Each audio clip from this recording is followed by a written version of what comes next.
Now it's time for our next debate, though. Up next, it's Benjamin. And what's been riling you up this week, Benjamin? Well, this week the news was full of stories about the return of gonorrhoea.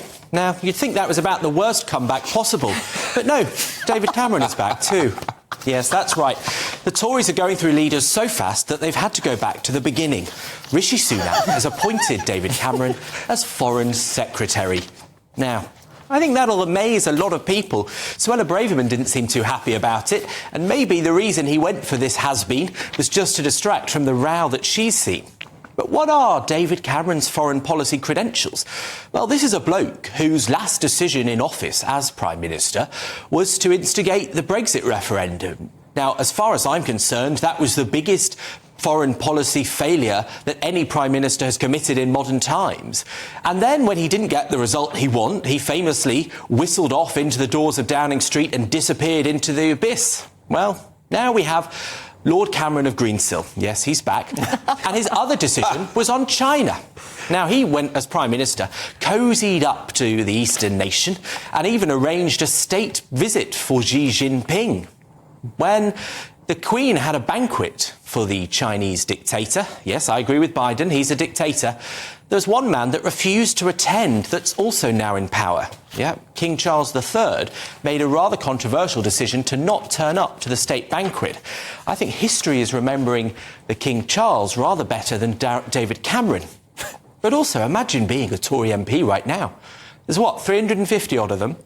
And Rishi Sunak thinks they're so bad that not one of them is capable of being the Foreign Secretary. That's a pretty bad sign about the state of Tory MPs. So maybe in a way I agree with Rishi Sunak. None of them are good enough to hold the great offices of state. So why don't we fling the whole lot of them out? Now, Albie, you'll defend anything the Tories do. Do you defend this?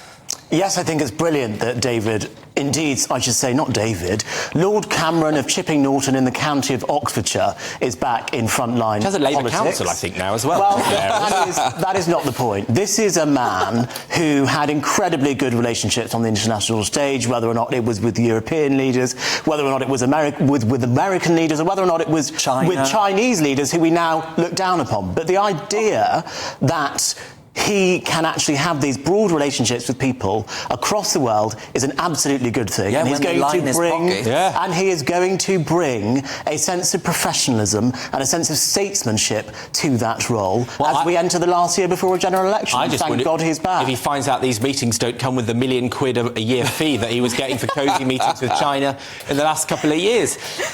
Belinda, you approach this from the right. I know you're quite concerned about countries like China.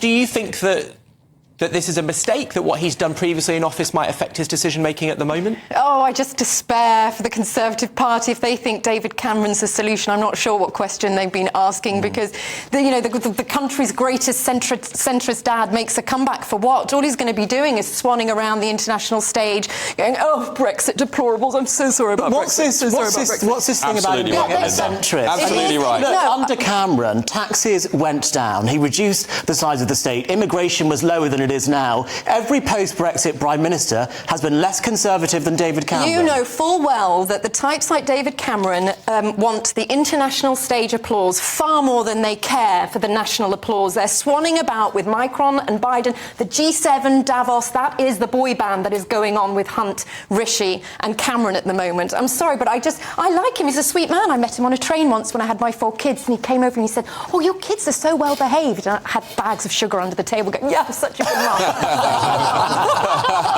It was very, very sweet. So it's not that he isn't a sweet man, but I think the Conservatives are destined for absolute oblivion. Of course, these days it would be TikTok. There's TikTok. Darren, your sort of political rise to fame or infamy was in a kind of countercultural movement from that Cameron-Blair consensus, wasn't it, in that Brexit movement. Do you have to thank him for the fact that Brexit happened? Oh, well, I do actually, yes, I guess so. But it was only because his feet were held to the fire and he was so bloody arrogant that he didn't think we plebs would dare vote against his wishes. It's the elitist contempt that I can't stand with David Cameron and those politicians like him. I just think that this is the worst comeback since they did that remake of Dallas, to be quite honest. And, well, less glamorous. Because ultimately, I don't even think that pig that he allegedly went with back in the day will be voting for the Conservative Party come the general election with him. that. So there we are. He did. He was really good, though, because he was one of With the the only pig? politicians... Not with the pig, I haven't watched it. But he was one There's of the not a only... video, don't...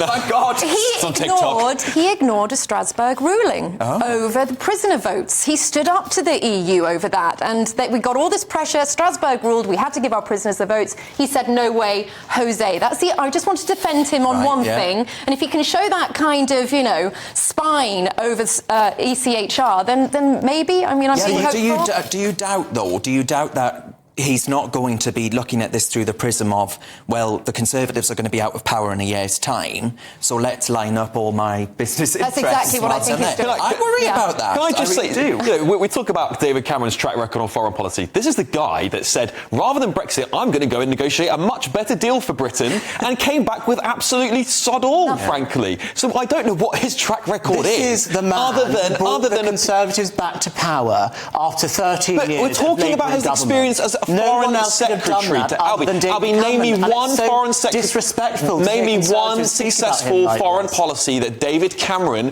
pushed through whilst he was in power. Give me one.